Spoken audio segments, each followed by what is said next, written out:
الحمدللہ وکفا وسلام علی عبادہ الذین اصطفیٰ اما بعد۔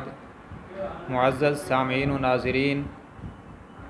آج سے چند دن پہلے پنجاب اسمبلی میں تحفظ بنیاد اسلام بل پیش کیا گیا۔ جن حضرات نے بل پیش کیا اور جنہوں نے اس کی تائید کی، ہم سب کو خراج تحسین پیش کرتے ہیں۔ اللہ تبارک و تعالی ان سب کو اجر عظیم عطا فرمائے۔ مگر اس بل کے منظور ہو جانے کے بعد ایک فرقے نے اس کے خلاف پریس کانفرنس کی ہے، جس میں انہوں نے اس بل کے بعض نکات کو ہدف تنقید بنایا ہے۔ اس میں سب سے پہلی بات یہ ہے کہ انہوں نے کہا، جو لوگ سقیفہ بنو ساعدہ میں جمع ہوئے،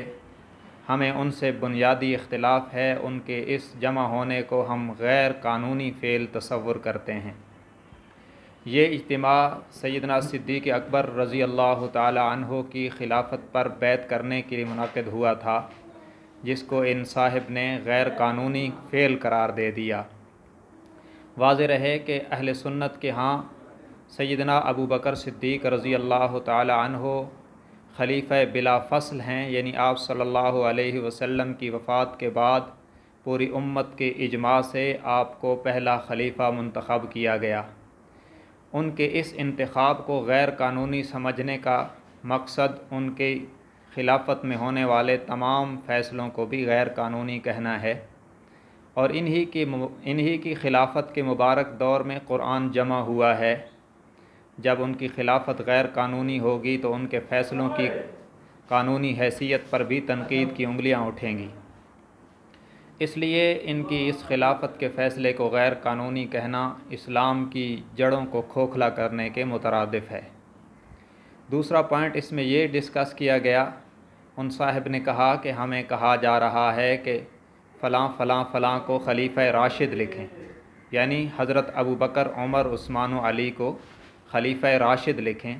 ان صاحب نے کہا کہ ہم انہیں خلیفہ راشد نہیں مانتے۔ واضح رہے کہ یہ وہ لوگ ہیں جن کو قرآن میں اولئک هم الراشدون کہا گیا کہ یہ سارے ہدایت یافتہ ہیں، اور آپ صلی اللہ علیہ وسلم نے ان کے بارے میں فرمایا، علیکم بسنتی وسنت الخلفاء الراشدین المہدیین، کہ تم پر میرا طریقہ لازم ہے اور میرے خلفاء راشدین جو ہدایت یافتہ یعنی ابو بکر و عمر، عثمان و علی ہیں، ان کا طریقہ لازم ہے۔ جن کو اللہ بھی راشد کہے اور اللہ کے رسول بھی راشد کہیں، جو شخص کہے ہم ان کو خلیفہ راشد نہیں مانتے، معلوم نہیں اس کا خدا و رسول پر ایمان کیسا ہے۔ نمبر 3، اس میں یہ کہا گیا کہ جن کو ہم رضی اللہ عنہ نہیں مانتے، ان کو بھی رضی اللہ عنہ کہنے پر ہمیں مجبور کیا جا رہا ہے، اور پھر بطور خاص اس میں حضرت امیر معاویہ رضی اللہ تعالیٰ عنہ کا نام لے کر کہا گیا کہ ہم انہیں رضی اللہ عنہ نہیں مانتے۔ یاد رکھیں کہ سیدنا امیر معاویہ رضی اللہ تعالیٰ عنہ پوری امت کے اجماع سے صحابی رسول ہیں، آپ صلی اللہ علیہ وسلم کے برادر اللہ اور کاتب وحی ہیں، جنہوں نے حضور صلی اللہ علیہ وسلم کی خدمت میں رہ کر قرآن کی کتابت بھی کی اور آپ کے مکاتیب یعنی خطوں کی کتابت بھی کی، اور 19 سال تک اسلام کی وہ خدمت کی ہے کہ ان کے دور حکومت میں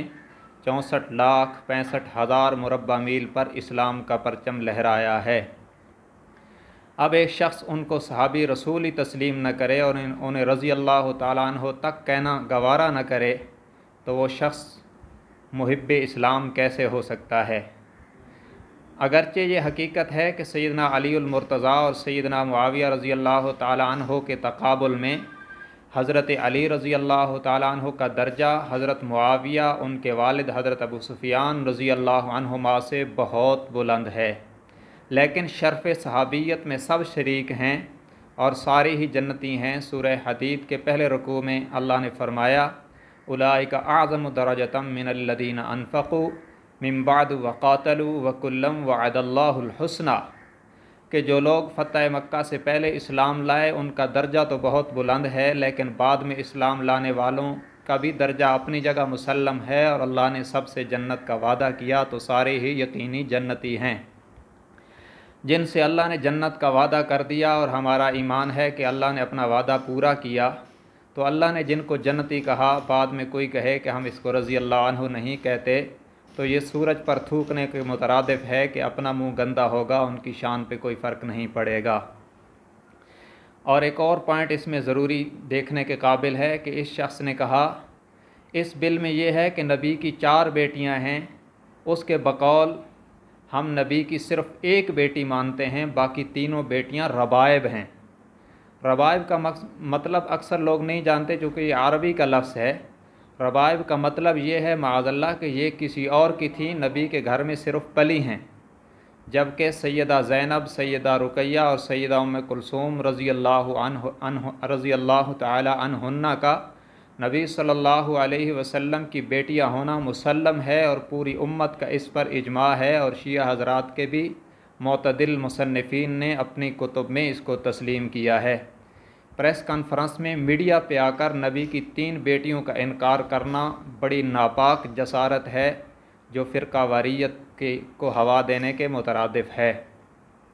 اس لیے ہم اس پریس کانفرنس کی اپنے ایمان کا تقاضا سمجھ کر مذمت بھی کرتے ہیں، اور اپنے مقتدر اداروں سے گزارش کریں گے